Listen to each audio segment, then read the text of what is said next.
Alright, now we're on question 2, level 3 waves, 2017 exam. So Mike and Kate are on a trip, they have a bridge. They realise that by jumping up and down in a particular way, they can set up a standing wave. The bridge is 24 metres long.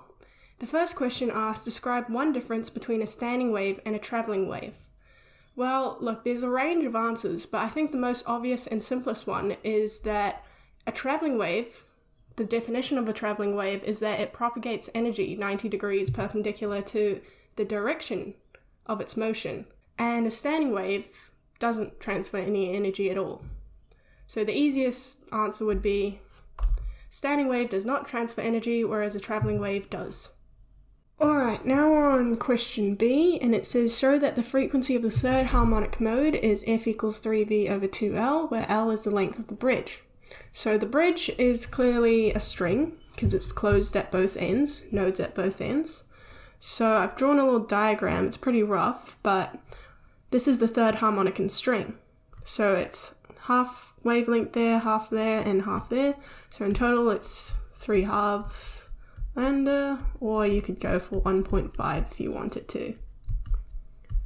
So to get here, we should recognise that there's a V and there's an F and there's 2L. It kind of looks like a equation that we're more familiar with, which is V equals F lambda, which is what we're going to be using. And so to get there, we've got to find lambda first. So L is the distance from this closed in to this closed in, which is the 24, but we don't really need that right now. So L equals, and we said there was 3 half lambdas here, so I'll write that here, lambdas. So now we're trying to get lambda by itself, we just change subject of equation, and so those will flip when it goes to the other side.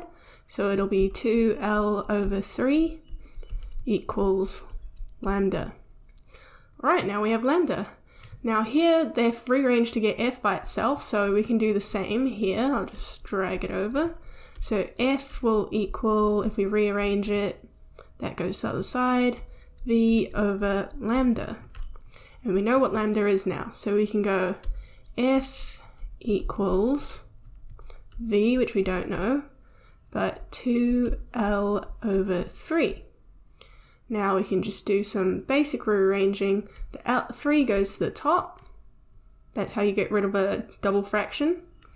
And you get the answer, which is f equals 3v over 2l, which is exactly what they were asking. Okay, question C. The bridge oscillates at the fundamental frequency mode with a period of 1.8 seconds. Calculate the speed of the waves in the bridge. Well, in the fundamental frequency, if I just draw another diagram here, in a string it looks sort of like that and reflected below it. And so that's clearly a half wavelength. And so we can say here L equals half lambda. Now we're trying to find the period here.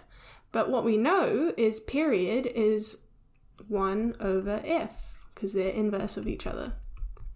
So in order to get f, the equation that we're going to use is v, our best friend, v equals f lambda. So let's rearrange to get lambda by itself, a bit like the other question. So that'll end up being lambda equals 2L. We know what L is, it's given to us in the question. L is 24. So we'll go ahead and figure out lambda right now, the wavelength. Wavelength equals 2 times 24, which equals 48 meters, because wavelength's measured in meters. Now we're just going to find frequency. So frequency equals 1 over t, because it's inverse, so we'll go 1.8 seconds. And that should get you something like 0.556 hertz. And now we've got all our information we need to get to the speed, which is v, velocity in other words. So we'll just sub everything in. So V will equal 0.556 times 48. And that should give you a total of 26.7 meters per second. And we'll just write 3 sig figs, just in case. There you go. Alright, now we're on question D, and this is a real doozy. I mean, this is quite a complicated question, so we're going to take it step by step. It says Mike is 6 meters from one end and Kate is 6 meters from the other end. Give an explanation of how it is possible for Mike and Kate to cause the bridge to oscillate in the second harmonic mode. In your explanation, you should draw a labeled diagram of the bridge oscillating in the second harmonic mode, and we'll get to the other ones later. So first of all, we're going to draw the second harmonic in string. So I'll show you what it looks like here. Something like that. And it says to label it, so I'm going to assume that that means the antinodes and nodes. So there's antinode, maximum, and always on a string, the ends are nodes, and that middle one's a node as well. And on top of that, I might just draw where Mike and Kate are going to be standing.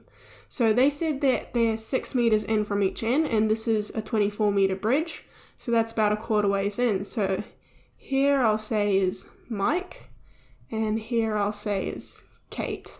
The next question says, explain how they set up a standing wave.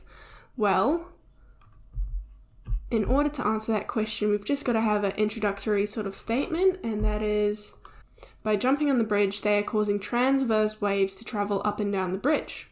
Which is right, because they're going, this is a transverse wave, longitudinal is the one that's sort of up, down, up, down, up, down. These are all smooth. And now by causing a transverse wave to travel up and down, they're causing 2 waves to travel up and down. And so the next statement, I'm just going to say what the properties of a standing wave are. So in order for a standing wave to occur, these waves must be A, traveling with the same speed and frequency, and therefore period, because frequency is proportional to period. And in addition to this, they should be traveling in the same medium, but that's kind of obvious that they are. And they must also reflect off the closed ends of the bridge, causing a 180-degree phase change. When they hit the end, they're going to reverse, they're going to reflect, and they'll sort of go, instead of like that motion, they'll go the opposite, like that. I won't draw it because it's already going to get too messy, but that's what's going to create a standing wave. If the 2 waves interfere, the resulting waveform will stop momentarily, thus creating a standing wave, basically reiterating what I said. So that's the second bullet point done. Third bullet point says, explain why they choose to stand in the position stated, which is a quarter in from each side. And if you look at the diagram where they are, they're at exactly where the antinodes are. Kate's at the low antinode and Mike's at the high antinode. So I've just said they must stand at the 1/4 and 3/4 mark of the bridge as this is where the antinodes are in the second harmonic of a string. So the fourth bullet point says explain the phase relationship between their oscillations. And now that's a real tricky one because what does it mean, phase relationship? Basically what they're asking is how out of phase they are in relation to a wave. So here you can see that the 180-degree phase difference here, one going up there, and then if you rotated this shape 180 degrees, you would get this one that Kate's sort of created here.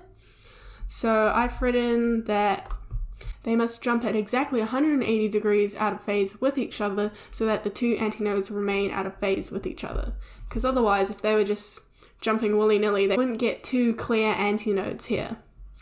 And the last bullet point I found was really difficult. So we've just explained that they're out of phase, but they've also actually got to be jumping at the same time, right? Or else this wouldn't work again. It would just be all wobbly in that. And so when it comes to time, we want to talk about period. But the question is, we don't really know the period.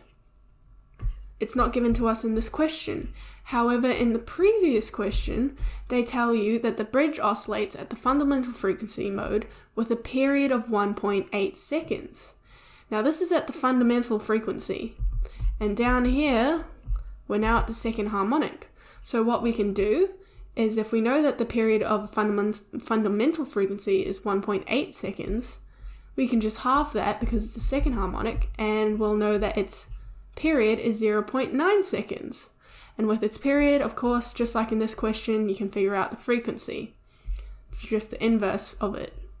So I've written here, Mike and Kate's jumps must each have a period of 0.9 seconds, or 1.11 hertz, which is what 1 over 0.9 is, as to ensure their waves successfully interfere and so create a standing wave.